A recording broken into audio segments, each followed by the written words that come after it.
ಎಲ್ಲರಿಗೂ ನಮಸ್ಕಾರ, welcome back to ಇನ್ನೊಂದು ವ್ಲಾಗ್. ನಾನು ನಿಮ್ಮ ಪ್ರೀತಿಯ ಪವಿತ್ರ. ಇವತ್ತಿನ ವ್ಲಾಗ್ ಸ್ವಲ್ಪ ಬ್ಯಾಕ್ ಟು ಬ್ಯಾಕ್ ಒಂದಿಷ್ಟು ಬ್ಯಾಡ್ ನ್ಯೂಸ್ ಆಯಿತು. ಅದೇನು ಅಂತ ಹಾಗೆ ಶೇರ್ ಮಾಡ್ಕೊಳ್ತೀನಿ.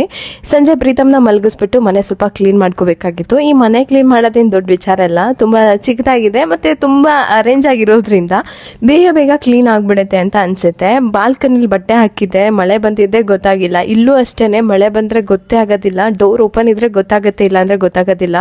ಸೊ ಒಂಥರ ಮಳೆ ಬಂದು ನಿಂತಿತ್ತಲ್ಲ, ಪೀಸ್ಫುಲ್ ಆಗಿತ್ತು.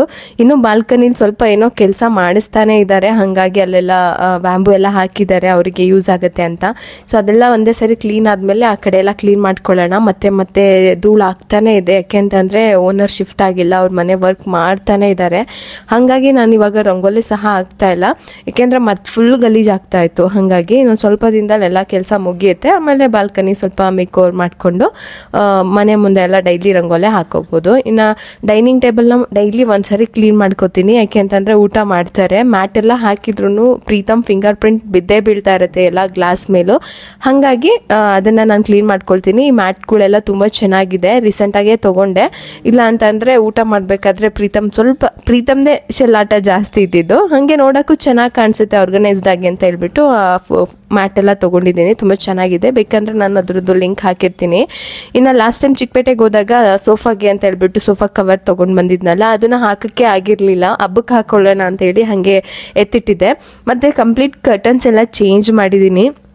ಹೇಗೆ ಕಾಣಿಸ್ತಾ ಇದೆ ಅಂತ ಹೇಳಿ ನನಗೇನೋ ಓಕೆ ಅನಿಸ್ತು. ಒಂದು ಬಂದುಬಿಟ್ಟು ನಾನು ಸ್ವಲ್ಪ ಟ್ರಾನ್ಸ್ಪರೆಂಟ್ ಹಾಕಿದ್ದೇನೆ, ಬೆಳಗ್ಗೆ ಹೊತ್ತು ಬೆಳಕೆಲ್ಲ ಬರುತ್ತೆ ಅಂತ.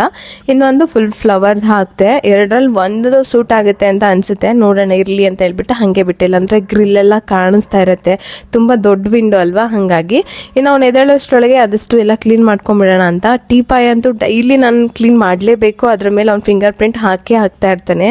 ಆಮೇಲೆ ಇಲ್ಲಿ ಹೆಂಗಿದೆ ಅಂತ ಅಂದರೆ ಹಾಲ್ ಕಿಚನ್ ಎಲ್ಲ ಒಂದೇ ಕಡೆ ಇರೋದ್ರಿಂದ ಅವ್ರು ಮಾಡೋದು ನನಗೆ ಕಾಣಿಸ್ತಾ ಇರುತ್ತೆ, ನಾನು ಅಡುಗೆ ಮಾಡ್ತಾ ಇರೋದೆಲ್ಲ ಅವ್ರಿಗೆ ಗೊತ್ತಾಗುತ್ತೆ. ಹಂಗೆ ಅಂದರೆ ಓಪನ್ ಪ್ಲೇಸ್ ಎಲ್ಲ ಒಂದೇ ಜಾಗದಲ್ಲಿ ಇರ್ತೀವಿ ಅನ್ಸುತ್ತೆ ಫುಲ್ ಟೈಮ್ ಸಂಜೆ ತನಕ. ಸರಿ ಅಂತ ಹೇಳ್ಬಿಟ್ಟು ಅವ್ನು ಮನಗಿದಾಗಲೇ ಎಲ್ಲ ಕ್ಲೀನ್ ಮಾಡ್ಕೊಂಡ್ಬಿಡ್ತೀನಿ. ಒಂದು ಸ್ವಲ್ಪ ಹೊತ್ತು ಟೈಮ್ ಹಿಡಿಯುತ್ತೆ. ಫಸ್ಟ್ ಪಾತ್ರೆ ಎಲ್ಲ ತೊಳ್ಕೊಂಡ್ಬಿಟ್ಟು ಆಮೇಲೆ ಮನೆಯೆಲ್ಲ ಕ್ಲೀನ್ ಮಾಡಿಕೊಂಡೆ. ಬೆಡ್ರೂಮ್ ಬೇಕಂದರೆ ಅವ್ನು ಎದ್ದ ಮೇಲೆ ಕ್ಲೀನ್ ಮಾಡ್ಕೊಂಡ್ರೆ ಆಯಿತು ಅಂತ ಹೇಳಿ. ವರಾಂಡ ಎಲ್ಲ ತುಂಬಾ ಚೆನ್ನಾಗಿದೆ. ಸದ್ಯಕ್ಕೆ ಹೋಮ್ ಟೂರ್ ಮಾಡೋಕ್ಕಾಗ್ತಾ ಇಲ್ಲ, ಯಾಕೆಂತ ಇನ್ನೂ ಬೆಡ್ ಮೇಕ್ ಓವರ್ ಮಾಡಿಲ್ಲ ಬೆಡ್ರೂಮ್ದು. ಹಾಗಾಗಿ ಅದೆಲ್ಲ ಫಿನಿಶ್ ಆಗಲಿ. ಬ್ಯಾಕ್ ಟು ಬ್ಯಾಕ್ ಹಬ್ಬಗಳು ಕೂಡ ಬರ್ತಾನೆ ಇದೆ ಅಲ್ವಾ. ಈಗ ದೀಪಾವಳಿ ಸ್ವಲ್ಪ ಅದಕ್ಕೂ ಎಲ್ಲ ಪ್ರಿಪೇರ್ ಮಾಡ್ಕೊಳ್ತಾ ಇದ್ದೀನಿ. ಹಬ್ಬ ಅಂತಂದರೆ ಇದೇ ನಮ್ಮ ಮೊದಲನೇ ಹಬ್ಬ ಈ ಹೊಸ ಮನೆಗೆ ಬಂದು. ಇನ್ನು ಸಂಜೆ ಫೇಸ್ ವಾಶ್ ಮಾಡ್ಕೊಳ್ಳೋಣ ಅಂತ ಹೇಳಿ ಮುಖ ಎಲ್ಲ ತೊಳ್ಕೊಳ್ತಾ ಇದ್ದೀನಿ. ಇಲ್ಲಿ ನಾನು ಯೂಸ್ ಮಾಡ್ತಾ ಇರೋದು ಕ್ಯೂರ್ ಸ್ಕಿನ್ ಅವರ ಫೇಸ್ ವಾಶ್. ಅದಾದಮೇಲೆ ಸಂಜೆಗೆ ಬಂದು ನನಗೆ ರಿಪೇರ್ ಕ್ರೀಮ್ ಅಂತ ಒಂದಿದೆ, ಅದನ್ನು ನಾನು ಯೂಸ್ ಮಾಡ್ತೀನಿ, ಗ್ಲೈಕೋ ಕ್ಲಿಯರ್ ಕ್ರೀಮ್ ಅಂತ. ಇದು ಸಂಜೆ ಹೊತ್ತು ಯೂಸ್ ಮಾಡೋದು, ಬೆಳಗ್ಗೆ ಸನ್ಸ್ಕ್ರೀನ್ ಹಾಕೊಳ್ಳೋದು. ಸೊ ನನ್ನ ಒಂದು ಸ್ಕಿನ್ ಕೇರ್ ತುಂಬ ಸಿಂಪಲ್ ಆಗಿರುತ್ತೆ. ಒಂದು 2 ಪ್ರಾಡಕ್ಟ್ ಇಲ್ಲ 1 ಪ್ರಾಡಕ್ಟಲ್ಲೇ ಸ್ಕಿನ್ ಕೇರ್ ಕಂಪ್ಲೀಟ್ ಆಗಿಬಿಡ್ಬೇಕು. ಇಲ್ಲಾಂದರೆ ಬೆಳಗ್ಗೆ ಹೊತ್ತು ಒಂದು ಸನ್ಸ್ಕ್ರೀನ್ ಹಚ್ಕೊಳ್ತೀನಿ, ಅದು ಕ್ಯೂರ್ ಸ್ಕಿನ್ದೆ. ಕ್ಲೀನ್ ಮಾಡೋದು, ಡೆಕೋರೇಷನ್ ಮಾಡೋದು, ಮನೆಗೆ ಹಬ್ಬಕ್ಕೆ ಅಂತ ಎಲ್ಲ ಪ್ರಿಪೇರ್ ಮಾಡೋದು, ಅಡುಗೆ ಮಾಡೋದು, ಸ್ವೀಟ್ಸ್ ಮಾಡೋದು, ಮಕ್ಕಳನ್ನ ಸ್ಕೂಲಿಗೆ ಕಳ್ಸೋದು, ಸೊ ಹಸ್ಬೆಂಡ್ ಆಫೀಸ್ ಕಳ್ಸೋದು, ಇದೆಲ್ಲದ ಕೆಲಸದ ಜೊತೆಗೆ ಇಡೀ ಮನೆ ಏನೋ ಪಳ ಅಂತ ಉಳಿತಾ ಇರುತ್ತೆ. ಒಂದು ಒಳ್ಳೆ ಡೆಕೋರೇಷನ್ ಆಗಿರುತ್ತೆ, ಮನೆಯೂ ಕೂಡ ರೆಡಿ ಆಗಿರುತ್ತೆ. ಅದೇ ಥರ ನಮ್ಮ ಸ್ಕಿನ್ ಕೂಡ ಚೆನ್ನಾಗಿರ್ಬೇಕು ಈ ಹಬ್ಬಕ್ಕೆ ಅಂತ ಅಂದರೆ ಒಂದು ಬೆಸ್ಟ್ ಸೊಲ್ಯೂಷನ್. ನಿಮ್ಗೆ ಏನಾದರೂ ಪಿಗ್ಮೆಂಟೇಷನ್, ಪಿಂಪಲ್ಸ್ ಅಥವಾ ಡಲ್ ಸ್ಕಿನ್ ಕೇರ್ ಈ ಥರದಲ್ಲಿ ಏನಾದರೂ ಡೌಟ್ ಇದ್ದರೆ ಅಥವಾ ಮಾಡಬೇಕು ಅಂತ ಆಸೆ ಇದ್ದರೆ ನಿಮಗೆ ಒನ್ ಸ್ಟಾಪ್ ಸೊಲ್ಯೂಷನ್ ಅಂತ ಅಂದರೆ ಕ್ಯೂರ್ ಸ್ಕಿನ್. ಈಸಿ ಆ್ಯಪ್ನ ಓಪನ್ ಮಾಡಿ ಕ್ಯೂರ್ ಸ್ಕಿನ್ನ ಡೌನ್ಲೋಡ್ ಮಾಡ್ಕೊಳ್ಳಿ. ಒಂದು ಫೋಟೋ ಅಪ್ಲೋಡ್ ಮಾಡಿದಾಗ ಕೆಲವೊಂದಿಷ್ಟು ಪ್ರಶ್ನೆ ಕೇಳ್ತಾರೆ, ಅದು ನಿಮ್ಮದೇ ಓನ್ ಲ್ಯಾಂಗ್ವೇಜಲ್ಲಿ. ಅದಕ್ಕೊಂದು ಉತ್ತರ ಕೊಟ್ಬಿಟ್ಟು ಒಂದು ಫೋಟೋ ಅಪ್ಲೋಡ್ ಮಾಡಿದ್ರೆ ಇಮಿಡಿಯೇಟ್ ಆಗಿ ಸ್ಕಿನ್ ಅನಲೈಸ್ ಆಗಿ ಒಂದು ಕಸ್ಟಮೈಸ್ಡ್ ಕಿಟ್ ರೆಡಿಯಾಗಿ ಬರುತ್ತೆ. ನಮ್ಮ ಸ್ಕಿನ್ ಪ್ರಾಬ್ಲಮ್ಸ್ ನೀವು ಹೇಳಿದ್ದಕ್ಕೆ ಅಥವಾ ಸ್ಕಿನ್ ಕೇರ್ಗೆ ಅಂತ ಏನಾದರೂ ನೀವು ಕೇಳಿದ್ರೆ ಅದಕ್ಕೆ ಬೆಸ್ಟ್ ಆಗಿ ಒಂದು ಕಿಟ್ ರೆಡಿ ಆಗುತ್ತೆ. ಸೊ ಅದನ್ನು ನೀವು ರೆಗ್ಯುಲರ್ ಆಗಿ ಒಂದು 3 ಮಂತ್ಸ್ ಯೂಸ್ ಮಾಡ್ತಾ ಬಂದರೆ ವಿತಿನ್ 3 ವೀಕ್ಸಲ್ಲಿ 3 to 4 ವೀಕ್ಸಲ್ಲೇ 98% ಜನಕ್ಕೆ ಒಂದು ಬೆಸ್ಟ್ ರಿಸಲ್ಟ್ ಕೂಡ ಸಿಗುತ್ತೆ ಅಂತ ಹೇಳಿದ್ದಾರೆ, 98% ಜನಕ್ಕೆ. ಸೊ ಹಾಗೆ ನೀವೇನಾದರೂ 3 ಮಂತ್ಸ್ ರೆಗ್ಯುಲರ್ ಆಗಿ ಯೂಸ್ ಮಾಡಿದ್ರೆ ಅಂದರೆ ಎಲ್ಲ ಪ್ರಾಡಕ್ಟ್ಸ್ ನಿಮಗೆ 3 ಮಂತ್ಸ್ ಕರೆಕ್ಟಾಗಿ ಬರುತ್ತೆ. ನಿಮ್ಮ ಸ್ಕಿನ್ ತುಂಬ ಚೆನ್ನಾಗಾಗುತ್ತೆ. ನಿಮ್ಗೆ ಏನಾದರೂ ಈ ಥರ ಸ್ಕಿನ್ ಪ್ರಾಬ್ಲಮ್ ಇದ್ದು ಟ್ರೈ ಮಾಡಬೇಕು ಅಂತ ಇದ್ದರೆ ಖಂಡಿತ ಟ್ರೈ ಮಾಡ್ಬೋದು. ಇನ್ನು ಪ್ರೈಸ್ ಬಗ್ಗೆ ಹೇಳೋದಾದರೆ 2200 ರೂಪಾಯಿ ಆಗುತ್ತೆ ಒಂದು ಕಿಟ್. ನೀವು ಅದನ್ನು ತೊಗೋಬೇಕಾದ್ರೆ ನಂದೊಂದು ಕೂಪನ್ ಕೋಡ್ನ ಸ್ಕ್ರೀನ್ ಮೇಲೆ ಮೆನ್ಷನ್ ಮಾಡ್ತೀನಿ, ಅದನ್ನು ಯೂಸ್ ಮಾಡಿಕೊಂಡ್ರೆ ನಿಮ್ಗೆ ಒಂದಿಷ್ಟು ಅಮೌಂಟ್ ಕಡಿಮೆ ಆಗುತ್ತೆ. ಇದ್ರದ್ದು ಆ್ಯಪ್ ಲಿಂಕ್ ನಾನು ಡಿಸ್ಕ್ರಿಪ್ಷನಲ್ಲಿ ಹಾಕಿರ್ತೀನಿ, ಅಲ್ಲಿ ನೀವು ಹೋಗಿ ಸರ್ಚ್ ಮಾಡ್ಬೋದು. ಸೊ ನಿಮಗೆ ನಾನು ಸುಮಾರು ಸರಿ ಹೇಳಿದ್ದೀನಿ, ಪಿಂಪಲ್ಸ್ ರಿಲೇಟೆಡ್ ಏನಾದರೂ ಪ್ರಾಬ್ಲಮ್ ಇದ್ದರೆ ಖಂಡಿತ ಒಂದು ಒಳ್ಳೊಳ್ಳೆ ಪ್ರಾಡಕ್ಟ್ಸ್ನ ಕೊಡ್ತಾರೆ. ತುಂಬ ಬೆಸ್ಟ್ ಇಂಗ್ರೀಡಿಯೆಂಟ್ಸ್ ಇರುವಂತಹ ಪ್ರಾಡಕ್ಟ್, ಅದರಿಂದ ನಿಮಗೆ ರಿಸಲ್ಟ್ ಬೇಗ ಸಿಗುತ್ತೆ. ಇಂಟ್ರೆಸ್ಟ್ ಇರೋರು ತಗೊಳ್ಳಿ, ಯಾರಿಗೂ ಇದು ಬಲವಂತ ಅಲ್ಲ, ನಾನು ಫೋರ್ಸ್ಫುಲಿ ಏನು ಹೇಳ್ತಾ ಇಲ್ಲ. ಯಾರಿಗಾದ್ರೂ ಅವಶ್ಯಕತೆ ಇದೆ, ಒಂದು ಟ್ರೈ ಮಾಡ್ತೀನಿ ಅನ್ನೋರಿದ್ರೆ ಖಂಡಿತ ನೋಡ್ಬೋದು. ನಿಮ್ಗೇನಾದ್ರೂ ಈ ಆ್ಯಪ್ದು ಲಿಂಕ್ ಬೇಕು ಅಂತಂದ್ರೆ ಈ ವಿಡಿಯೋ ಡಿಸ್ಕ್ರಿಪ್ಷನಲ್ಲಿ ಈ ಆ್ಯಪ್ದು ಲಿಂಕ್ ಹಾಕಿರ್ತೀನಿ, ನೀವು ಅಲ್ಲಿ ಟ್ರೈ ಮಾಡಿ. ಸುಮಾರು ದಿನ ಆಗಿತ್ತು ನಾವೆಲ್ಲೂ ಹೊರಗಡೆ ಹೋಗಿರ್ಲಿಲ್ಲ. ಕಾರು ಆಚೆ ನಿಲ್ಸಿದ್ದು ಅಲ್ಲೇ ಇತ್ತು. ನಮ್ಮ ಮನೆಯವರು ಇನ್ನೇನು ಹಬ್ಬ ಬಂತು, ಆಗ್ಲೇ ಪಟಾಕಿ ಸೌಂಡ್ ಎಲ್ಲ ಕೇಳಿಸ್ತಾ ಇದೆ ದೀಪಾವಳಿಗೆ. ಕಾರೆಲ್ಲ ಕ್ಲೀನ್ ಮಾಡ್ಕೊಂಡ್ ಬಿಡ್ತೀನಿ. ಮತ್ತೆ ಹಬ್ಬಕ್ಕೆ ಪೂಜೆ ಎಲ್ಲ ಮಾಡಿಸ್ಬೇಕಿತ್ತು. ನಾವು ಆಯುಧ ಪೂಜೆಗೆ ಮಾಡಕ್ ಆಗ್ಲಿಲ್ಲ, ಸೂತ್ಕ ಬಂತು ಅಂತ ಹೇಳಿ ಸರಿ ಪೂಜೆಗೆಲ್ಲ ರೆಡಿ ಮಾಡ್ಕೊಳ್ತೀನಿ ಅಂತ ಹೇಳ್ಬಿಟ್ಟು ಪಾರ್ಕಿಂಗ್ ಹೋಗಿ ಕಾರ್ ಸ್ಟಾರ್ಟ್ ಮಾಡ್ತಾ ಇದ್ದಾರೆ. ಸ್ಟಾರ್ಟ್ ಆಗ್ತಾ ಇದೆ, ರೈಸ್ ಆಗ್ತಾ ಇಲ್ಲ. ಏನ್ ಮಾಡ್ಬೇಕು ಅಂತಾನೆ ಗೊತ್ತಾಗ್ಲಿಲ್ಲ ಸಡನ್ ಆಗಿ. ಯಾಕೆಂದ್ರೆ ಹಬ್ಬ ಬೇರೆ ಬಂತು, ಆಯುಧ ಪೂಜೆ ಮಾಡ್ಸಕ್ ಆಗ್ಲಿಲ್ಲ. ಆಮೇಲೆ ಫೋನ್ ಮಾಡಿ ಶೋರೂಮ್ ಇಂದ ಕರ್ಸಿದ್ದಕ್ಕೆ ಅವ್ರು ಬಂದು ಚೆಕ್ ಮಾಡಿ ರ್ಯಾಟ್ ಬೈಟ್ ಆಗಿದೆ ಅಂತ ಹೇಳ್ತಿದ್ದಾರೆ. ಇವಾಗ ಅದನ್ನ ಶೋರೂಮ್ಗೆ ತಗೊಂಡ್ ಬನ್ನಿ ನೋಡೋಣ ಅಂತ ಹೇಳಿ. ಅಂದ್ರೆ ಇವೆಲ್ಲ ಕಾರ್ ಬಂದ್ಬಿಟ್ಟು ಫುಲ್ ಕಂಪ್ಲೀಟ್ ಆಗಿ ಸೆನ್ಸಾರ್ ಇರುತ್ತೆ, ಮೊದಲು ತರ ಅಲ್ಲ. ಸೊ ಅದ್ರದ್ದು ಒಂದು ಫಾಲ್ಟ್ ನ ಕಂಡುಹಿಡಬೇಕಂತ ಸಿಸ್ಟಮ್ ಅಲ್ಲೇನೆ ನೋಡ್ಬೇಕು. ಸರಿ ಅಲ್ಲೇ ಹೋಗಿ ಚೆಕ್ ಮಾಡಿಸ್ತೀನಿ ಅಂತ ಹೇಳಿ ತಗೊಂಡೋದ್ರು. ಒಂದ್ ಸಣ್ಣ ಇಲ್ಲಿ ಹೋಗ್ಬಿಟ್ಟು ಮಾಡಿರೋ ಕೆಲ್ಸಕ್ಕೆ ಇವಾಗ ನಮ್ಗೆ 30,000 ರೂಪಾಯಿ ದಂಡ ಬಂದಿದೆ. ಏನು ಮಾಡಕ್ಕಾಗಲ್ಲ, ಆಗೋದೆಲ್ಲ ಒಳ್ಳೇದಕ್ಕೆ. ಏನ್ ರೀಸನ್ ಆಗಿದೆ ಅದು ಒಳ್ಳೇದಕ್ಕೆ ಅಂತ ಅನ್ಕೋಬೇಕಷ್ಟೇನೆ. ನಮ್ಮನೆ ಫುಲ್ ಅಪ್ಸೆಟ್ ಆಗ್ಬಿಟ್ರು. ನಾನಂತ ಅದೇ ಹೇಳ್ದೆ, ಇಲ್ಲ ಏನಾಗಿದೆ ಅದು ಒಳ್ಳೇದಕ್ಕಾಗಿರುತ್ತೆ ಅಂತಾನೆ ಅನ್ಕೋಬೇಕು. ಹಂಗೆ ಆಗಿರುತ್ತೆ, ಜಾಸ್ತಿ ಟೆನ್ಷನ್ ತಗೊಂಬಿಡಿ. ಇನ್ಶೂರೆನ್ಸ್ ಕ್ಲೈಮ್ ಮಾಡೋಣ ಅಂತ ಅಂದ್ವಿ. ಅದು ಜಸ್ಟ್ ಏನೋ ವಯರ್ ಕಡ್ದಿರೋದಕ್ಕೆಲ್ಲ ಅದು ಆಗಲ್ಲ. ಬೇರೆ ಏನಾದ್ರು ಮೇಜರ್ ಇದಾಗಿದ್ರೆ ಆಗತ್ತೆ. ಮತ್ತೆ ತಿಂಗ್ಳಾನ್ಗಟ್ಲೆ ಮತ್ತೆ ನೀವು ಕಾರ್ನ ಶೋರೂಮ್ ಅಲ್ಲಿ ಬಿಡ್ಬೇಕಾಗತ್ತೆ, ಹಾಗೆ ಹೀಗೆ ಅಂತ ಹೇಳಿದ್ರಂತೆ. ಒಂದ್ ವಯರ್ ಬಂದ್ಬಿಟ್ಟು 1500 ಅಷ್ಟೇ. ಇನ್ನೊಂದ್ ಬಂದ್ಬಿಟ್ಟು 30,000 ಅಂದ್ರೆ 28 ಏನೋ. ಇದು ಎಲ್ಲ ಸೇರಿಸಿ ಟೋಟಲ್ ಆಗಿ 30,000 ರೂಪಾಯಿ ಖರ್ಚು ಬಂತು. ಹಿಂಗಾಗೈತೆ ಕೆಲವೊಂದ್ಸರಿ ಅನ್ಎಕ್ಸ್ಪೆಕ್ಟೆಡ್ ಆಗಿ. ನಾವ್ ಎಕ್ಸ್ಪೆಕ್ಟೇ ಮಾಡ್ದಲ್ಲೇ ಇರೋಂತಹ ಅನ್ಎಕ್ಸ್ಪೆಕ್ಟೆಡ್ ಥಿಂಗ್ಸ್ ಎಲ್ಲ ಆಗ್ಬಿಡುತ್ತೆ. ಏನು ಮಾಡಕ್ಕಾಗಲ್ಲ. ಪ್ರೀತಾ ಆಫ್ ಮಾಡು, ಒಂದ್ ನಿಮಿಷ ಆಫ್ ಮಾಡು ಹೇಳ್ತೀನಿ. ವೇಟ್, ಒಂದ್ ನಿಮಿಷ ಇರು. ಹಿಂಗಾಯ್ತು. ಅವರು ಸ್ವಲ್ಪ ಬೇಜಾರಾದ್ರು. ಸಡನ್ ಆಗಿ ಏನಾಗುತ್ತೆ ಗೊತ್ತಾ, ಈ ತರ ಬ್ಯಾಕ್ ಟು ಬ್ಯಾಕ್ ಹಿಂಗಾದ್ರೆ ನಮ್ದು ಹುಡ್ಕೊಂಡ ನಿಧಾನ ಮಗ್ನೆ. ಒಂದ್ಸರಿ ಮನೆ ಶಿಫ್ಟ್ ಆಗಿರೋದಕ್ಕೂ ಅದಕ್ಕೂ ಮೈಂಡಲ್ಲಿ ಪಟ್ಟಂತ ಬಂದ್ಬಿಡುತ್ತೆ. ಅದಕ್ಕ ಅಂತ ನಾನು ಹೇಳ್ದೆ, ಇಲ್ಲ ಇಲ್ಲಿ ಬಂದಾಗಿಂದ ಒಳ್ಳೇದಾಗ್ತಾ ಇದೆ, ಎಲ್ಲ ಒಳ್ಳೇದಾಗ್ತಾ ಇದೆ. ಮತ್ತೆ ಆಗಿರೋದೆಲ್ಲ ಒಳ್ಳೇದಕ್ಕೆ ಆಗ್ತಾ ಇದೆ. ಸ್ವಲ್ಪ ಯೋಚನೆ ಮಾಡಿ ನೋಡು. ಸೊ ಏನೇನಾಯ್ತು ಅದೆಲ್ಲ ನಮ್ಮ ಒಳ್ಳೇದಕ್ಕೆ ಆಗಿರುತ್ತೆ, ನಮ್ಮ ಒಳ್ಳೇದಕ್ಕೆ ಆಗ್ತಾ ಇದೆ. ಸೊ ಆ ತರದ್ ಮಾತ್ರ ನೀನ್ ಮೈಂಡಲ್ಲಿ ಇಟ್ಕೊಳಕ್ ಹೋಗ್ಬೇಡ. ಈ ಮನೆ ನಮ್ಗೆ ತುಂಬಾ ಅದೃಷ್ಟ ತರ್ತಾ ಇದೆ, ಈ ಮನೆ ನಮ್ಗೆ ತುಂಬಾ ಒಳ್ಳೇದಾಗ್ತಾ ಇದೆ ಅಂತ ಹೇಳಿ. ಫಸ್ಟ್ ಸ್ಟಾರ್ಟಿಂಗ್ ಅಲ್ಲಿ ಹಂಗೆ ಅನ್ಸುತ್ತೆ ಎಲ್ಲಾರ್ಗು. ಏನಾದ್ರು ಬ್ಯಾಕ್ ಟು ಬ್ಯಾಕ್ ಆಗ್ಬಿಟ್ರೆ ಅದನ್ನ ತಗೊಂಡು ಯಾವ್ದಕ್ಕೋ ಲಿಂಕ್ ಮಾಡಿ ಏನೋ ಅನ್ಕೊಂಡ್ಬಿಟ್ಟು ಅದನ್ನೇ ತಲೆಯಲ್ಲಿ ಇಟ್ಕೊಂಡು ಕೊರ್ಗಕ್ ಸ್ಟಾರ್ಟ್ ಮಾಡ್ಬಿಡ್ತಾರೆ. ಬಟ್ ನಾನ್ ಹಂಗಲ್ಲ. ಏನಾಗಿದ್ದೆ ಅದು ಮುಂದೆ ಅಕಸ್ಮಾತ್ ಏನೋ ಬೇರೆ ಆಗ್ಬೇಕಾಗಿತ್ತು, ಅದಕ್ಕೆ ಅದು ಹಂಗೆ ಆಗಿ ನಮ್ ಕಾರ್ನ ಸ್ವಲ್ಪ ದಿನ ರೆಸ್ಟ್ ಕೊಟ್ಟಿದೆ ಅಂತ ನಾನ್ ಯಾವಾಗ್ಲೂ ಅನ್ಕೊಳ್ತೀನಿ. 30,000 ಏನ್ ಮಾಡಕ್ಕಾಗಲ್ಲ. ಮೊನ್ನೆ ರೋಡಲ್ಲಿ ಹೋಗ್ಬೇಕಾದ್ರೆ ಯಾರೋ ಬಂದು ಓಡ್ದೋಯ್ತು, ಅವತ್ತು 30,000 ರೂಪಾಯಿ ಇನ್ಶೂರೆನ್ಸ್ ಆಯ್ತು. ಯಾಕಂದ್ರೆ ಮೀನು ಗ್ಲಾಸೇ ಹೋಗ್ಬಿಟ್ಟಿತ್ತಲ್ಲ. ಅದು ಅಲ್ಲೇ ಅದು 30,000 ಅಲ್ಲ, 10,000 ರೂಪಾಯಿ ಗ್ಲಾಸ್. ಅದು ಹಿಂದೆನೆ ಏನಾಯ್ತು, ನಮ್ಗೆ ಭೀಮಾ ಜ್ಯುವೆಲರ್ಸ್ ಅಲ್ಲಿ ಒಂದು ಲಕ್ಕಿ ಕೂಪನ್ ಅಲ್ಲಿ 10,000 ರೂಪಾಯಿ ಒಂದು ವೋಚರ್ ಬಂತು. ಅವಾಗ ಎಲ್ಲರೂ ಕಮೆಂಟ್ ಮಾಡಿದ್ರಿ, ಅಕ್ಕ ನಿಮ್ಗೆ ಅಲ್ಲಿ ಯಾರೋ 10,000 ರೂಪಾಯಿ ಲಾಸ್ ಮಾಡೋರು ಅಂತ ಯೋಚನೆ ಮಾಡ್ತಿದ್ರಿ, ನಿಮಗ್ ನೋಡಿ ಇಲ್ಲಿ ಎಲ್ಲಿ ಕೊಡ್ಬೇಕು ಕೊಟ್ರು ಅಂತ ಹೇಳಿ.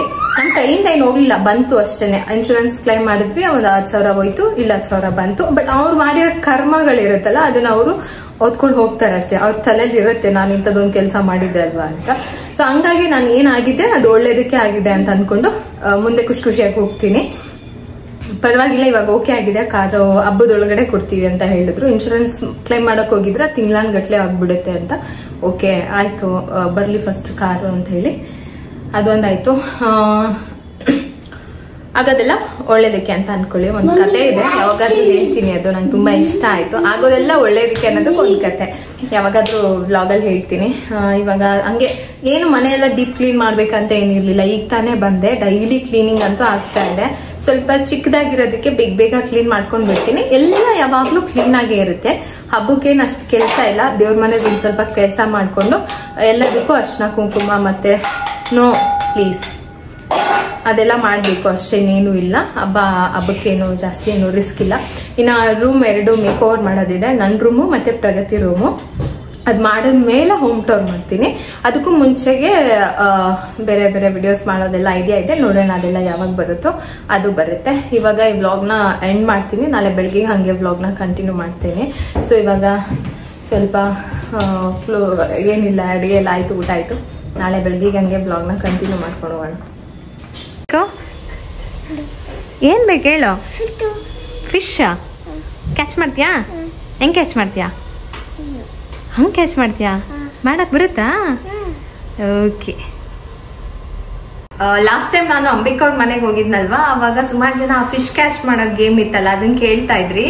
ನೀವ್ ಕೇಳೋದಿರ್ಲಿ, ಅದನ್ನ ನಾನು ಅಮೆಝಾನ್ ಮತ್ತು ಫ್ಲಿಪ್ಕಾರ್ಟ್ ಎಲ್ಲ ಕಡೆ ನೋಡ್ದೆ, ಸಿಕ್ತು. ನನ್ನ ಮಗ ನೋಡ್ಬಿಟ್ಟ, 1 ವಾರ ತಳ್ಳಿದ್ದೀನಿ, ಹೆಂಗೋ ಮರ್ತೋಗ್ತಾನೆ, ಬಿಡು ಬಿಡು ಬಿಡು ಅಂತ ಹೇಳಿ. ಡೈಲಿ ಸ್ಕೂಲಿಂದ ಬರೋದು, ಮಮ್ಮಿ ಫಿಶ್ ಕ್ಯಾಚ್ ಮಾಡೋ ತಂದ, ಮಮ್ಮಿ ಅಂಕಲ್ ಬಂದು ಕೊಟ್ರ, ಮಮ್ಮಿ ಮಮ್ಮಿ ಅವ್ನು ಕೇಳೋದನ್ನ ನೋಡಿ ಬೇಜಾರಾಗೋಯ್ತು. ಅಯ್ಯೋ ಪಾಪ ಹೋಗ್ಲಿ ಕೊಡ್ಸ್ಬಿಡೋಣ ಅಂತ ಹೇಳಿ ಕೊಡಿಸ್ದೆ.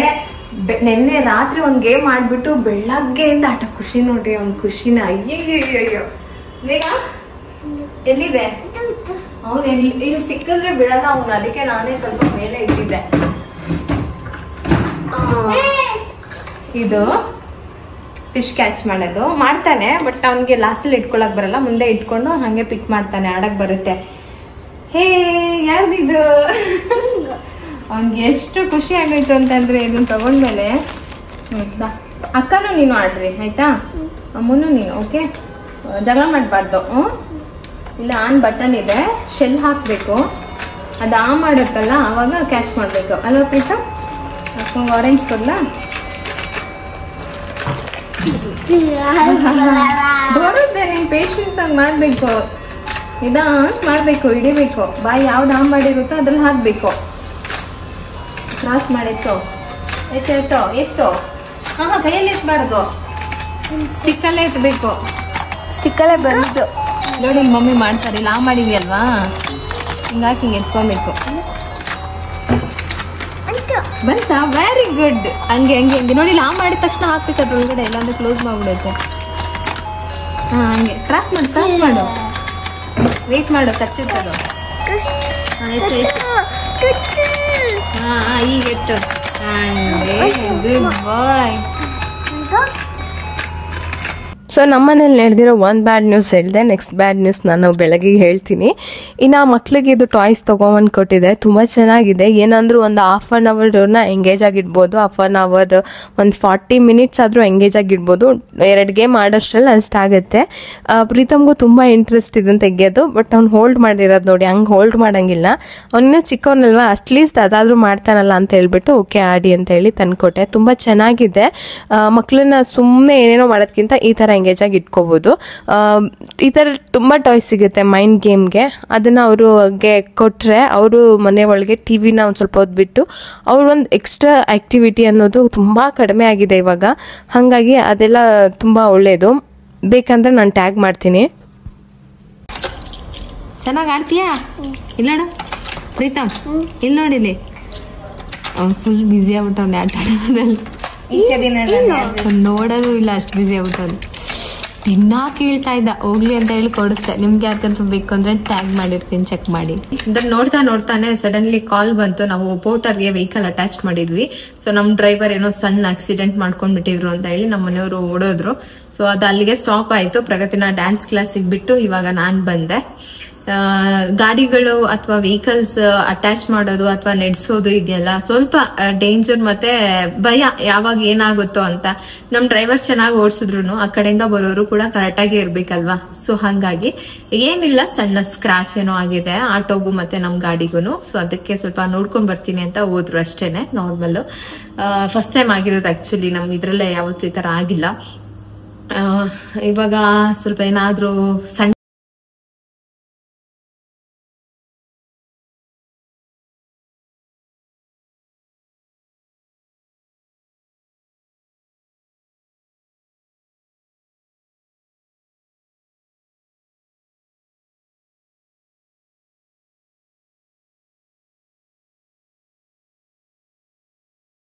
ಬಿಡ್ತೀನಿ. ಮಾಡಾದ್ಮೇಲೆ ಪ್ರಗತಿ ಈಗ ನಾನು ಸ್ವಲ್ಪ ಹೊತ್ತಿಗೆ ಬಂದ್ಬಿಡ್ತಾರೆ, ಟೈಮೇ ಆಗೋಗ್ಬಿಡುತ್ತೆ. ಹಿಂಗ್ ಬಿಟ್ಟು ಬರ್ತೀನಿ, ಹಂಗ ಆಲ್ರೆಡಿ ಟೈಮ್ ಆಗೋಗುತ್ತಪ್ಪ ಮನೆಗೆ ಬರೋಷ್ಟ್ರೊಳಗೆ. ಕರ್ಕೊಂಡ್ ಬಂದ್ಬಿಟ್ಟು ಆಮೇಲೆ ಮಿಕ್ಕಿದ್ದೆಲ್ಲ ಮಾಡ್ಕೊಳ್ಳೋದು. ಪ್ರೀತಮ್ ಮಲ್ಗಿದಾನೆ. ಸೊ ಪ್ರೀತಮ್ನ ಮಲ್ಗಿಸ್ಬಿಟ್ಟು ಹೋಗ್ತೀನಿ. 5 ನಿಮಿಷ ಹಿಂಗ್ ನಡ್ಕೊಂಡ್ ಬಂದ್ಬಿಡ್ಬೋದು. ಅಲ್ಗೂ ಏನು ಗಾಡಿ ಎಲ್ಲ ತಗೊಂಡೋಗಲ್ಲ, ಜಸ್ಟ್ ಹಿಂಗ್ ನಡ್ಕೊಂಡು ಹೋಗೋದು. ಒಂದ್ 5 ನಿಮಿಷ ಆಗುತ್ತೆ, ಬಿಟ್ಬಿಟ್ಟು ಬರೋದು ಅಷ್ಟೇನೆ. ಇನ್ನು ಇವತ್ತು ಇದು ನಮ್ಮ ಸೆಕೆಂಡ್ ಬ್ಯಾಡ್ ನ್ಯೂಸ್. ಏನು ಮಾಡೋಕ್ಕಾಗಲ್ಲ, ಕೆಲಸ ಅಂತ ಅಂದಮೇಲೆ ಇದೆಲ್ಲ ನಡೆಯುತ್ತೆ. ಅದು ಹೊರಗಡೆ ವೆಹಿಕಲ್ಸ್ ಅಂತ ಅಂದರೆ ಇದೆಲ್ಲ ಸರ್ವೇ ಸಾಮಾನ್ಯ. ಆದರೆ ಫಸ್ಟ್ ಏನಂತ ಹೇಳ್ದ ನಮ್ಮ ಹುಡುಗ, ಯಾವುದೋ ಸ್ಕೂಟಿಗೆ ಹೊಡೆದ್ಬಿಟ್ಟು ಆಂಟಿನ ಹಾಸ್ಪಿಟಲ್ಗೆ ಹಾಕ್ಬಿಟ್ಟಿದ್ದೀವಿ ಅಂತ. ಆವಾಗ ನಮ್ಮ ಮನೆಯವ್ರು ಫುಲ್ ಶಿವರ್ ಆಗ್ತಾ ಇದ್ದಾರೆ. ಅಂದರೆ ಅವರು ಯಾವಾಗ್ಲೂ ಬೇಗ ಇದಾಗಲ್ಲ, ಡಿಸ್ಟ್ರಾಕ್ಟ್ ಆಗಲ್ಲ. ಬಟ್ ಆ ಟೈಮಲ್ಲಿ ಸ್ವಲ್ಪ ಅವ್ರನ್ನ ನೋಡೇ ನನಗೆ ಭಯ ಆಗೋಯ್ತು. ಏನಪ್ಪ ಆಗೋಯ್ತು ಈ ಟೈಮಲ್ಲಿ ಈ ಥರನಾ ಅಂತ. ಸರಿ ಏನಿದ್ರು ನಾನು ನೋಡ್ಕೊಂಡು ಬರ್ತೀನಿ, ಅಲ್ಲಿ ಹೋದ್ಮೇಲೆ ಫೋನ್ ಮಾಡ್ತೀನಿ ಅಂತ ಹೋದರು. ಟೆನ್ಷನ್ ಆಗ್ತಾಯಿತ್ತು ನನಗೆ ಏನು ಮಾಡಬೇಕಂತ. ಪ್ರಗತಿನ ಡ್ಯಾನ್ಸ್ ಕ್ಲಾಸಿಗೆ ಬಿಟ್ಬಿಟ್ಟು ಒಂದು ಬ್ಲಾಕ್ ಕಾಫಿ ಮಾಡಿಕೊಂಡು ಒಂದು ಬುಕ್ ಓದ್ತೀನಿ ನಾನು. ಸಬ್ಕಾನ್ಷಿಯಸ್ ಮೈಂಡ್ ಬಗ್ಗೆ ತುಂಬ ಬುಕ್ಸ್ಗಳಿದ್ದಾವೆ. ಅದ್ರ ಬಗ್ಗೆ ನನಗೆ ಕ್ಯೂರಿಯಾಸಿಟಿ. ಸಬ್ಕಾನ್ಷಿಯಸ್ ಮೈಂಡು ಅದು ಆ ಟಾಪಿಕ್ ತುಂಬ ಇಷ್ಟ ನನಗೆ. ಹಂಗಾಗಿ ಅದೊಂದು ಸ್ವಲ್ಪ ಓದಿದೆ. ಅದಾದಮೇಲೆ ಏನಿಲ್ಲ, ಆ ಥರದ್ದೇನು ದೊಡ್ಡ ವಿಚಾರ ಇಲ್ಲ. ಈ ಥರ ಆಟೋಗೂ ಮತ್ತು ಗಾಡಿಗೂ ಸ್ಕ್ರ್ಯಾಚ್ ಆಗಿದೆ. ಅವ್ರು ಹೇಳ್ಬೇಕಾದ್ರೆ ನನಗೆ ಆ ಥರ ಹೇಳ್ಬಿಟ್ರು, ಭಯ ಆಗೋಯ್ತು. ಅದಕ್ಕೆ ಹೋಗ್ಬಿಟ್ಟು ಅಂದರೆ ಓನರ್ನ ಕರೆಸ್ತಾರೆ ಅವರು. ನಿಮ್ಮ ಓನರ್ನ ಕರೆಸಿ ಎಲ್ಲಿದ್ದಾರೆ ಅಂತ. ಎಲ್ಲಿದ್ರೂ ಆ ಟೈಮಲ್ಲಿ ಹೋಗಲೇಬೇಕು, ಮಾತಾಡಲೇಬೇಕು. ಇನ್ನು ಡ್ಯಾನ್ಸ್ ಕ್ಲಾಸಿಂದ ನಾನೇ ಕರ್ಕೊಂಬಂದ್ಬಿಡ್ತೀನಿ, ನೀನೇನು ಹೋಗಬೇಡ ಅಂತ ಅಂದರು. ಸದ್ಯಕ್ಕೆ ಹೆಂಗೋ ಏನೂ ದೊಡ್ಡದಾಗ್ದಲೆ ಸಣ್ಣದಲ್ಲೇ ಆಯ್ತಲ್ಲ ಅಂತ ಹೇಳ್ಬಿಟ್ಟು ರಿಲೀಫ್ ಆಯಿತು. ಇನ್ನು ಅವ್ರು ಕರ್ಕೊಂಬರೋ ತನಕ ಪ್ರೀತಮ್ನ ಸ್ವಲ್ಪ ಹೊರಗಡೆ ಆಟಾಡೋಕೆ ಕರ್ಕೊಂಡು ಹೋಗೋಣ ಅಂತ ಹೇಳಿ, ಇನ್ನು ಸ್ನಾನ ಮಾಡಿಸಿರ್ಲಿಲ್ಲ, ಸ್ಕೂಲ್ ಇರಲಿಲ್ಲ. ಅದಕ್ಕೆ ಕರ್ಕೊಂಡು ಹೋಗಿ ಸ್ವಲ್ಪ ಹೊತ್ತು ಆಟ ಆಡಿಸ್ಕೊಂಡು ಅವನಿಗೂ ಸ್ವಲ್ಪ ಮೈಂಡ್ ರಿಲ್ಯಾಕ್ಸ್ ಅನಿಸುತ್ತೆ, ಮನೇಲೇ ಇರ್ತಾನಲ್ಲ. ಹಾಗಾಗಿ ನಾನಾದರೂ ಸರಿ, ನನ್ನ ಮನೆಯವರಾದರೂ ಸರಿ ಕರ್ಕೊಂಡೋಗಿ ಮುಂದೆಗಡೆ ರೋಡಲ್ಲಿ ಹಾಗೆ ಆಟ ಆಡ್ಸ್ಕೊಂಡು ಬರ್ತಾರೆ. ಇಲ್ಲಿ ಮಕ್ಕಳು ತುಂಬ ಕಡಿಮೆ ಇದ್ದಾರೆ. ಪ್ರೀತಮ್ ಅಂತರ ಮಕ್ಕಳು ಯಾರೂ ಇಲ್ಲ. ನೋಡೋಣ, ಇನ್ನೂ ಸ್ವಲ್ಪ ದಿನನೇ ಆಗಿರೋದು, ಯಾರಾದರೂ ಫ್ರೆಂಡ್ ಆಗಬಹುದು. ಇನ್ನು ಪಾಟುಗೆ ಅಂತ ಹೇಳ್ಬಿಟ್ಟು ಸ್ವಲ್ಪ ಸಗಣಿದು ಗೊಬ್ಬರ ಬರುತ್ತಲ್ಲ ಅದು, ಅದ್ರ ಜೊತೆಗೆ ಸ್ವಲ್ಪ ಮಣ್ಣು ಎರಡನ್ನೂ ಸಪ್ರೇಟಾಗಿ ತೊಗೊಂಡು ಬಂದಿದ್ರು. ಪಾಟುಗೆಲ್ಲ ಹಾಕ್ಕೊಳ್ಳೋಣ ಅಂದರೆ ಇವಾಗ ಏನಂತ ಅಂದರೆ ಗಿಡಗಳು ಇದ್ದಾವೆ ಪಾಟುಲಿ, ಹೊಸ್ದಾಗಿ ತೊಗೊಂಡ್ಬಂದಿರೋದು ತುಂಬ ಕಡಿಮೆನೇ. ಆ ಇರೋ ಗಿಡಗಳನ್ನ ಬಿಸಾಕೋಕ್ಕೆ ಮನ್ಸು ಬರಲ್ಲ ಅಲ್ವಾ. ಅವುಗಳನ್ನೂ ನಾವು ನೋಡ್ಕೊಂಡಿರ್ತೀವಿ, ನೀರು ಹಾಕಿರ್ತೀವಿ, ಮೇಂಟೈನ್ ಮಾಡಿರ್ತೀವಿ. ಈಗ ಸಡನ್ನಾಗಿ ಎಲ್ಲ ಹೋದ್ವಿ, ಎಲ್ಲ ಗಿಡನ ಬಿಸಾಕ್ಬಿಡು, ಅದು ಆಗೋದೇ ಇಲ್ಲ. ಇವಾಗ ಒಂದು ನಾಯಿ ಸಾಕಿದ್ರೆ ಹೆಂಗೋ, ಒಂದು ಬೆಕ್ಕು ಸಾಕಿದ್ರೆ ಹೆಂಗೋ, ಹಾಗೆ ಗಿಡಗಳನ್ನ ಬೆಳೆಸಿರೋರು. ಈ ಗಿಡ ಇದೆಯಲ್ಲ ಫಸ್ಟ್ ಪಾರ್ಟಲ್ಲಿ, ಅದು ನಾನು ಆ ಮನೆಗೆ ಹೋದಾಗ ಫಸ್ಟ್ ಟೈಮ್ ತೊಗೊಂಡೋಗಿದ್ದು. ಆ ಮನೆಗೆ ಹೋದಾಗ ಬಾಲ್ಕನಿ ಗಿಡ ಬೇಕಂತ ತೊಗೊಂಡು, ಅದು ಇನ್ನೂ ಉಳಿದಿದೆ, ದೊಡ್ಡದಾಗಿಲ್ಲ ಬಟ್ ಹಾಗೆ ಇದೆ. ಅದು ನನಗೆ ಹೆಂಗೆ ಬಿಟ್ಟೋಗಕ್ಕೆ ಮನ್ಸು ಬರುತ್ತೆ. ಸೊ ಹಾಗಾಗಿ ಎಲ್ಲ ತೊಗೊಂಡು ಬಂದು ಇದೊಂದು ಎಕ್ಸ್ಟ್ರಾ ತೊಗೊಂಡು ಬಂದಿದ್ದೀನಿ. ಇನ್ನು ಊರಲ್ಲಿ ಸ್ವಲ್ಪ ಮನಿ ಪ್ಲಾಂಟ್ ಗಿಡಗಳೆಲ್ಲ ಇಲ್ಲಿಂದನೇ ತೊಗೊಂಡೋಗಿದ್ದು ಊರಲ್ಲಿ ಹಾಕಿದ್ರು. ಅದು ಊರಲ್ಲಿ ತುಂಬ ಚೆನ್ನಾಗಿ ಬರುತ್ತಲ್ವ, ವಾತಾವರಣಕ್ಕೆ ಚೆನ್ನಾಗಿ ಬಂದಿತ್ತು. ಹಾಗಾಗಿ ಅದನ್ನು ಇಟ್ಕೊಳ್ಳೋಣ ಅಂತ ಹೇಳಿ ಮೇಂಟೈನ್ ಮಾಡ್ಕೊತಾ ಹೋಗ್ತಾ ಇದ್ದೀವಿ ಅಷ್ಟೇ. ಬೇರೆ ಎಕ್ಸ್ಟ್ರಾ ಅಂತ ಸ್ವಲ್ಪ ಮನಿ ಪ್ಲಾಂಟ್ಸ್ಗಳು ಅದು ಇದು ತೊಗೊಂಡು ಬಂದಿರೋದು. ಹಂಗೆ ನೋಡ್ಕೊಂಡಿರ್ತೀವಿ, ಬಿಡೋಕ್ಕೆ ಮನ್ಸು ಬರಲ್ಲ. ಅದಕ್ಕೆ ಗೊಬ್ಬರ ಎಲ್ಲ ಹಾಕಿ ಮಣ್ಣೆಲ್ಲ ಸ್ವಲ್ಪ ಲೂಸ್ ಮಾಡಬೇಕು. ಅವಾಗವಾಗ ಹಂಗೆ ಮಾಡಿದ್ರೆ ಗಿಡಗಳು ಚೆನ್ನಾಗಿರುತ್ತೆ. ಹಿಂಗೆ ಮಾಡಿದ್ರೆ ಇನ್ನೊಂದು ವರ್ಷದ ತನಕ ಏನೂ ಇರಲ್ಲ, ಅದು ಹಾಗೆ ಬರ್ತಾ ಇರುತ್ತೆ, ಅದೇನು ತೊಂದರೆ ಇಲ್ಲ. ಇನ್ನು ರಾತ್ರಿಗೆ ಮೊಟ್ಟೆದು ಗೀ ರೋಸ್ಟ್ ಮಾಡೋಣ ಅಂತ ಎಲ್ಲ ಅಂದ್ಕೊಂಡೆ. ಇನ್ನು ನಾಳೆ ನಾವು ನಾನ್ ವೆಜ್ ಏನೂ ತಿನ್ನಲ್ಲ, ಅಂದರೆ ಮೊಟ್ಟೆ ತಿನ್ಬೋದು ಬಟ್ ಮನೇಲಿ ಅದು ಇದೆಯಲ್ಲ. ಸರಿ ಇವತ್ತಿಗೆ ನೈಟಿಗೆ ಆಗೋ ಹಾಗೆ ಎಗ್ ಗೀ ರೋಸ್ಟ್ ಮಾಡ್ಕೊಂಡ್ಬಿಡೋಣ, ಮಶ್ರೂಮ್ ಬಿರಿಯಾನಿ ಮಾಡೋಣ ಅಂತ. ಮೊದಲೇನು ಅಂದ್ಕೊಂಡೆ ಮಶ್ರೂಮ್ ಗೀ ರೋಸ್ಟ್ ಮಾಡಿ ಎಗ್ ಬಿರಿಯಾನಿ ಮಾಡೋಣ ಅಂತ ಅಂದ್ಕೊಂಡಿದ್ದೆ. ಎಲ್ಲ ಉಲ್ಟಾ ಆಯಿತು. ಇವಾಗ ಖಾಲಿ ಆಗಿಬಿಡುತ್ತೆ ಮೊಟ್ಟೆ ಅಂತ ಹೇಳಿ ಫಸ್ಟಿಗೆ ನಾನು ಮಶ್ರೂಮ್ ಬಿರಿಯಾನಿ ಮಾಡ್ತಾಯಿದ್ದೀನಿ. ರೆಸಿಪಿ ಸುಮಾರು ಸರಿ ತೋರಿಸಿದ್ದೀನಿ, ಅದಕ್ಕೇನು ಡೀಟೇಲಾಗಿ ಹಾಕಿಲ್ಲ. ಇನ್ನು ಗೀ ರೋಸ್ಟ್ ಮಾಡೋದಕ್ಕೆ ಸ್ವಲ್ಪ ಬ್ಯಾಡಿಗೆ ಮೆಣಸಿನ್ಕಾಯಿ ಅಂತಂದರೆ ಇದು ಕಲರ್ ಮೆಣಸಿನ್ಕಾಯಿನ ಬಿಸಿನೀರಲ್ಲಿ ನೆನೆಸಿದ್ದೀನಿ. ಅದಕ್ಕೆ ಸ್ವಲ್ಪ ಸಾಂಬಾರು ಈರುಳ್ಳಿ, ಬೆಳ್ಳುಳ್ಳಿ, ಸ್ವಲ್ಪ ಧನಿಯಾ, ಅದ್ರ ಜೊತೆಗೆ ಸ್ವಲ್ಪ ಮೆಂತ್ಯ ಹಾಕಬೇಕು, ಕಹಿ ಆಗಿಬಿಡುತ್ತೆ. ಸ್ವಲ್ಪ ಜೀರಿಗೆ, ಒಂದಿಷ್ಟು ಪೆಪ್ಪರ್, ಮೆಣಸು, ಒಂದು ಸ್ವಲ್ಪ ಓಂ ಕಾಳು, ಇಷ್ಟನ್ನು ಹಾಕಿ ನೀರು ಹಾಕಿ ಚೆನ್ನಾಗಿ ಪೇಸ್ಟ್ ಮಾಡಬೇಕು. ಇದು ನಾನು ಪೇಸ್ಟ್ ಮಾಡಿ ಸ್ಟೋರ್ ಮಾಡಿ ಇಟ್ಕೊಳ್ತೀನಿ. ಇದರೊಳಗೆ ನೀವು ಎಗ್ ಗೀ ರೋಸ್ಟ್ ಮಾಡ್ಬೋದು, ಮಶ್ರೂಮ್ ಗೀ ರೋಸ್ಟ್ ಮಾಡ್ಬೋದು. ಸೊ ಈ ಥರ ಆಲೂಗೆಡ್ಡೆ ಹಾಕಿನೂ ಕೂಡ ಮಾಡ್ಕೋಬೋದು. ಸೊ ಹಾಗಾಗಿ ಸ್ವಲ್ಪ ಪೇಸ್ಟ್ ಜಾಸ್ತಿ ಮಾಡಿ ಫ್ರೀಝರಲ್ಲಿ ಇಟ್ಕೊಂಡಿರ್ತೀನಿ, ಅವಾಗ ಬೇಕಾವಾಗ ಮಾಡ್ಕೋಬೋದು. ಎಣ್ಣೆಗೆ ಸ್ವಲ್ಪ ಜಾಸ್ತಿನೇ ತುಪ್ಪ ಹಾಕ್ಕೋಬೇಕು. ಕರಿಬೇವಿನ ಸೊಪ್ಪು ನಾನು ಪೇಸ್ಟ್ ಮಾಡಿಟ್ಟಿದ್ನಲ್ಲ ಅದನ್ನು ಹಾಕಿ ಚೆನ್ನಾಗಿ ತುಪ್ಪದಲ್ಲೇ ಫ್ರೈ ಮಾಡ್ಕೋಬೇಕು, ಹಸಿ ವಾಸನೆ ಎಲ್ಲ ಹೋಗೋ ತನಕ. ಅದಕ್ಕೆ ನಾನು ಸ್ವಲ್ಪ ಎಣ್ಣೆಯಲ್ಲಿ ಉಪ್ಪು ಖಾರ ಹಾಕಿ ರೋಸ್ಟ್ ಮಾಡಿಟ್ಟಿದ್ದಂಥ ಮೊಟ್ಟೆಯನ್ನು ಹಾಕ್ಕೊಂಡು ಚೆನ್ನಾಗಿ ಮಿಕ್ಸ್ ಮಾಡ್ಕೊಳ್ತೀನಿ. ಉಪ್ಪೆಲ್ಲ ಅಡ್ಜಸ್ಟ್ ಮಾಡಿಕೊಂಡು ಚೆನ್ನಾಗಿ ಕುದಿಬೇಕು ಮೊಟ್ಟೆ ಜೊತೆಗೆ, ಸ್ವಲ್ಪ ಮಸಾಲೆ ಇಳ್ದಂಗೆ. ಸೊ ಅಷ್ಟಾದರೆ ಗೀ ರೋಸ್ಟ್ ರೆಡಿ ಆಗಿಬಿಡುತ್ತೆ. ನಿಮಗೆ ನಾನ್ ವೆಜ್ಗೆ ಏನಾದರೂ ಮಾಡೋಂಗಿದ್ರೆ ಇದೇ ಮಸಾಲೆಗೆ ನೀವು ಚಿಕನ್ ಹಾಕ್ಕೊಂಡು ಗೀ ರೋಸ್ಟ್ ಮಾಡ್ಕೋಬೋದು. ಸಿಕ್ಕಾಪಟ್ಟೆ ಟೇಸ್ಟ್ ಚೆನ್ನಾಗಿರುತ್ತೆ. ಮಶ್ರೂಮ್ ಬಿರಿಯಾನಿ ಕೂಡ ರೆಡಿ ಆಯಿತು. ರಾಯ್ತಾ ಮಾಡಿದ್ದೆ, ಸೂಪರ್ ಟೇಸ್ಟಿ ಅಡುಗೆ ಅಂತೂ ರೆಡಿ ಆಯಿತು. ನಿಮ್ಗೇನಾದರೂ ಈ ಪಲಾವ್, ಬಿರಿಯಾನಿ ಅದೆಲ್ಲ ಮಾಡೋಂಗಿದ್ರೆ ಕುಕ್ಕರಲ್ಲಿಗಿಂತ ಈ ಥರ ತಪ್ಪಲೆಯಲ್ಲಿ ಮಾಡಿದ್ರೆ ತುಂಬ ಚೆನ್ನಾಗಾಗತ್ತೆ ರೈಸು, ನೀವು ಟ್ರೈ ಮಾಡಿ. ಈ ಒಂದು ದೊಡ್ಡ ವಿಂಡೋ ಇದೆಯಲ್ಲ, ಇದಕ್ಕೆ ಕರ್ಟನ್ಸೇ ಹಾಕಲಿಲ್ಲ, ಯಾಕೆಂದರೆ ತುಂಬ ಬೆಳಕು ಬರೋದು ಇಲ್ಲಿಂದಾನೆ. ಆದರೆ ಕರ್ಟನ್ ಇಲ್ಲ ಅಂದರೆ ಚೆನ್ನಾಗೇ ಕಾಣಿಸಲ್ಲ, ಅದಕ್ಕೆ ಅವತ್ತಿಂದ ತಂದು ಹಾಕೋಣ ಅಂತ ಹಾಕೋಕ್ಕೆ ಆಗಲಿಲ್ಲ. ಇವಾಗ ಹಾಕೋಣ ಅಂತ ಹೇಳ್ಬಿಟ್ಟು ಬಂದೆ. ಇದು ಏನಂತಂದರೆ ಒಂದು ಮಿಸ್ಟೇಕ್ ಏನಾಯಿತು, ಇದು ವಿತ್ ಡಬಲ್ ಕರ್ಟನ್ ಅಂತ ಅಂದ್ಕೊಂಡೆ. ಅವ್ರು ಹಾಗೆ ತೋರಿಸಿದ್ದು ಒಂದು ನೆಟ್ಟೆಡ್, ಒಂದು ಇದು ಫ್ಲವರ್ದು. ಸೊ ನಾನು ಅಯ್ಯೋ ನಾನಿರೋ ಚಿಕ್ಕ ಸೈಜ್ ಕೊಟ್ಬಿಟ್ಟಿದ್ದಾರೆ ಅಂತ ಅದು ಅಂದ್ಕೊಂಡೆ. ಸೊ ಫ್ಲವರ್ ಇರಲಿ, ಫ್ಲವರ್ ಥರ ಮತ್ತು ಲೈಟ್ ಕಲರ್ ಇದ್ದರೆ ಚೆನ್ನಾಗಿ ಕಾಣಿಸುತ್ತೆ ಅಂತ ಹೇಳ್ಬಿಟ್ಟು ಈ ಕಲರ್ ತೊಗೊಂಡ. ಇದು ಡಬಲ್ ಕಲರ್ ಅಂತೇಳಿ ನಾವು ಡಬಲ್ ರಾಡು ಕೂಡ ಹಾಕ್ಸ್ಕೊಂಡ್ವಿ, 2 ಇರಲಿ, ಯಾಕೆಂದರೆ ಬೆಳಕಿಲ್ಲೇ ಜಾಸ್ತಿ ಬರೋದು. ಬೇಕಾದಾಗ ಅದನ್ನು ಕ್ಲೋಸ್ ಮಾಡೋಣ, ಬೇಡ ಅಂದಾಗ ನೆಟ್ಟೆಡ್ ಕರ್ಟನ್ ಹಾಕ್ಕೊಳ್ಳೋಣ ಅಂತ. ಈಗ ನೋಡಿದ್ರೆ ಸಿಂಗಲ್ ಕೊಟ್ಬಿಟ್ಟಿದ್ದಾರೆ. ಸೊ ಅದೊಂದು ಮಿಸ್ಟೇಕ್ ಆಯಿತು. ತುಂಬ ಏನು ಹೆವಿ ಪ್ರೈಸ್ ಇಲ್ಲ, ಬಟ್ ಪ್ರೈಸ್ ತಕ್ಕನಾಗಿ ತುಂಬ ಒಂದಕ್ಕೆ ಹಾಕೋಣ. ನೆಕ್ಸ್ಟ್ ಇದರಲ್ಲಿ ಮ್ಯಾಚ್ ಮಾಡಿ ನಾನು ತೊಗೊಳ್ತೀನಿ, ಸ್ವಲ್ಪ ನೆಟ್ಟೆಡ್ ಥರ ಅದಿರಲಿ. ಇವಾಗ ಊಟ ಎಲ್ಲ ಮುಗಿಸಿ ಸೊ ಇದು ಒಂದನ್ನು ಹಾಕ್ಬಿಡೋಣ. ತುಂಬ ಬೋಲ್ಡಾಗಿ ಕಾಣಿಸ್ತಾ ಇದೆ, ಒಂಥರ ಖಾಲಿ ಥರ ಎಂಟ್ರೆನ್ಸಿಂದ ಬಂದಾಗ ಅಂತ ಹೇಳ್ಬಿಟ್ಟು ಸರಿ ಇದನ್ನು ಹಾಕ್ಬಿಟ್ಟು ವ್ಲಾಗ್ನ ಕೂಡ ಎಂಡ್ ಮಾಡೋಣ ಅಂತ ಅಂದ್ಕೊಂಡೆ. ಇದನ್ನ ನಮ್ಮ ಮನೆಯವ್ರ ಕೈಲಿ ಹಾಕ್ಸ್ತೀವಿ, ಹಾಕ್ಬೇಕು. ನನ್ನ ಮಗ ಫೈಟಿಂಗ್ ಮಾಡ್ತಾನೆ ಒಳಗಡೆ, ಇನ್ನೂ ಜಾಸ್ತಿ ಹೊತ್ತಾದ್ರೆ ನಾನು ಮೆಂಟಲ್ ಆಸ್ಪತ್ರೆ ಸೇರ್ಕೊಂಡ್ಬಿಟ್ಟೆ. ಇವತ್ತು ಭಾನುವಾರ ಬೆಳಗ್ಗೆಯಿಂದ ಟಾರ್ಚರ್ನ ತಡ್ಕೊಂಡು 7 ಗಂಟೆಗೆ ಮಾಡಬೇಕಾಗಿದ್ದ ಅಡುಗೆ 9:30 ಮಾಡಿದ್ದೀನಿ. ಅಷ್ಟು ಕೊಡ್ತಾ ಇದ್ದಾನೆ, ಯಾಕೆ ಅಂತ ಗೊತ್ತಿಲ್ಲ. ಅಷ್ಟು ಟಾರ್ಚರ್ ಕೊಡ್ತಾನೆ ಇದ್ದಾನೆ, ಕಂಟಿನ್ಯೂಸ್ ಆಗಿ ಕೊಡ್ತಾ ಇದ್ದಾನೆ. ಬೆಳಗ್ಗೆಯಿಂದ ನನಗೆ ಒಂಥರ ಆಗ್ಬಿಟ್ಟಿದೆ. ಇಷ್ಟು ದಿನ ಯಾವತ್ತು ಇಷ್ಟು ಇದಾಗಿಲ್ಲ ನೋಡಿ. ಒಳಗಡೆ ನಡೀತಾನೆ ಇದೆ ಅವನದು. ಬೇಡ ಬೇಡ ಬೇಡ ಬೇಡ ಪ್ಲೀಸ್ ಬೇಡ, ಅವನದೊಂದೊಂದು ತೋರಿಸ್ಬೇಡಿ. ಹಾಕು.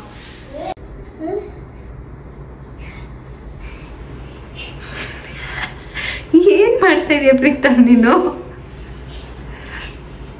ಇವನ್ ಎನರ್ಜಿ ಡ್ರಾಪೇ ಆಗಲ್ಲ ಗೊತ್ತಾ. ಬೆಳಗ್ಗೆ ಸಂಜೆ ತನಕ ಹಿಂಗೆ ಇರುತ್ತೆ. ಇಡೀ ಬೆಡ್ ಎಲ್ಲ ಗಬ್ಬೆ ಬಿಡಿಸಿ ಕುಂದು ಕುಪ್ಪಳಿಸಿ ಮಾಡ್ತಾ ಇದ್ದಾನೆ. ಇನ್ನು ಕರ್ಟನ್ಸ್ ಎಲ್ಲ ಹಾಕ್ತಾ ಇದ್ವಿ. ಏನಂತಂದರೆ ಹಿಂದೆ ಮುಂದೆ ಆಯಿತು, ಬಟ್ ಕಲರ್ ಸ್ವಲ್ಪ ಮಿಸ್ ಮ್ಯಾಚ್ ಅಂತ ಅನ್ನಿಸ್ತು ನನಗೆ. ಗೊತ್ತಾಗಿಲ್ಲ ಫಸ್ಟ್ ನೋಡಿದಾಗ. ನಾನು ಇದನ್ನು ತೊಗೊಂಡಾಗ ನನಗೆ ಇದರೊಳಗೆ 2 ಇತ್ತು, ಅಂದರೆ ನೆಟ್ಟೆಡ್ ಒಂದು, ಈ ಥರ ಒಂದು 2 ಪೀಸು ಬರುತ್ತೆ ಅನ್ನೋ ಥರನೇ ಇದ್ದಿದ್ದು. ನಾನು ಹಂಗೆ 2 ಬರುತ್ತೇನೋ ಅಂತ ಹೇಳಿ ಬುಕ್ ಮಾಡಿದೆ. ನೋಡಿದ್ರೆ ಒಂದು ಸಿಂಗಲ್ ಪೀಸ್ ಅಷ್ಟೇ ಬಂತು. ಸೆಕೆಂಡ್ ನಾವೇ ತೊಗೋಬೇಕು ಅಂತಾರ, ನೆಟ್ಟೆಡು ಅಥವಾ ಟ್ರಾನ್ಸ್ಪರೆಂಟ್ ಏನಂತೀವಿ ಅದು. ಸರಿ ನೋಡೋಣ ಅಂತ ಹೇಳಿ ಹಾಕ್ತೆ. ಇದಕ್ಕೆ ಪಿಂಕ್ ಮ್ಯಾಚ್ ಆಗ್ತಾಯಿತ್ತು, ಇಲ್ಲ ಗ್ರೇ ಕಲರು ಆ ಥರ ಮ್ಯಾಚ್ ಆಗ್ತಾಯಿತ್ತು ಏನೋ ಅಂತ. ನಾನು ಒಂದು ಸ್ವಲ್ಪ ಈ ಕ್ರೀಮ್ ಕಲರಲ್ಲಿ ತೊಗೊಂಡೆ. ಓಕೆ ಪರವಾಗಿಲ್ಲ, ಏನು ಮಾಡೋಕ್ಕಾಗಲ್ಲ. ಈ ಕರ್ಟನ್ ಕ್ಲೋಸ್ ಮಾಡಿದ್ರೆ ಇಡೀ ಹಾಲ್ ಏನಿದೆ ಅದು ಕತ್ಲೆ ಆಗಿಬಿಡುತ್ತೆ. ಅಂದರೆ ಬೇಕಂದಾಗ ಬೇಕಾದ ಥರ ಮಾಡ್ಕೋಬೋದು. ಚೆನ್ನಾಗಿದೆ. ಹೇಗೆ ಅನ್ನಿಸ್ತು ಅಂತ ಹೇಳಿ. ನೆಕ್ಸ್ಟ್ ವ್ಲಾಗಲ್ಲಿ ಸಿಗ್ತೀನಿ. ಅಲ್ಲಿವರೆಗೂ ಟೇಕ್ ಕೇರ್, ಬಾಯ್.